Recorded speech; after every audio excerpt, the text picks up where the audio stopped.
কিন্তু আমাৰ 1,21,000 ছোৱালীৰ মুখত চেঁচা পানী ঢালি এইখন চৰকাৰ নিৰ্বিকাৰ হৈ আছে।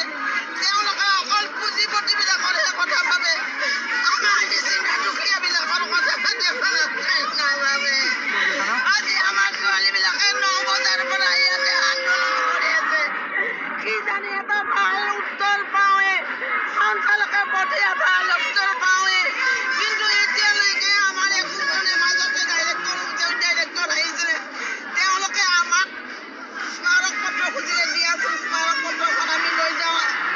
বিধানসভা চলি আছে, আমি ক'লো বাইদেউ আপোনালোকক হিমন্ত চৰকাৰে বুঢ়া আঙুলি দেখুৱাই দিছে, কাৰণ 19 অক্টোবৰত আপোনালোকে প্ৰপ'জেল পঠাইছিল, এই প্ৰপ'জেলৰ এতিয়ালৈকে উত্তৰ নাই। আমি চিঞৰি অসমৰ অংগনবাড়ী কৰ্মী সহায়িকা বেজান হৈ আছো। ইমান কাম অংগনবাড়ীৰ কুখন নামৰ এখন আঁচনি, আমাৰ অংগনবাড়ী কুখন আৰু আমি নোৱাৰো চলিব। চৰকাৰক অনুনয় কৰিছো, বিনয় কৰিছো, আমি চলিব পৰা কৰি মাত্ৰ এটা চেলাৰী দিয়ক।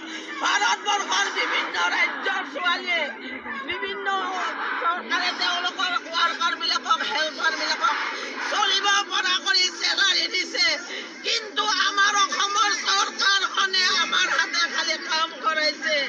কুখন নামৰ এখন আঁচনি দি আমাৰ অংগনবাড়ী কৰ্মী সহায়িকা কুখন কৰি আছে। কুখন বেয়া মোবাইল এটা দিছে, একো কামত নালাগে। অফিচাৰে হুমকি মাৰে, আমাক তথ্য দিব লাগে, কিন্তু বেয়া মোবাইলটোৰে আমি একো তথ্য দিব নোৱাৰি। একাংশ অফিচাৰৰ ভয় ভাবুকিত আমি নিজাববীয়া কৰি বহুতে মোবাইল কিনি লৈছে, আৰু যিবিলাকে কিনা নাই তেওঁলোকে দিনে ৰাতিয়ে কথা শুনি আছে। এই 6,500 আৰু 3250 টকাৰে আমি গলি দেখিছো। আমাৰ ল'ৰা ছোৱালীক আমি খুৱাব নোৱাৰো। আমাৰ ঘৰৰ ওচৰৰ ল'ৰা ছোৱালীবিলাকে কি সুন্দৰ প্ৰাইভেট স্কুলত পঢ়ে, দামী বেগ কাপোৰ লৈ যায়, আৰু আমাৰ অংগনবাড়ীৰ ল'ৰাবিলাকে ছোৱালীবিলাকে বেলেগৰ মুখৰ ফালে চাই থাকে। আমি বহুত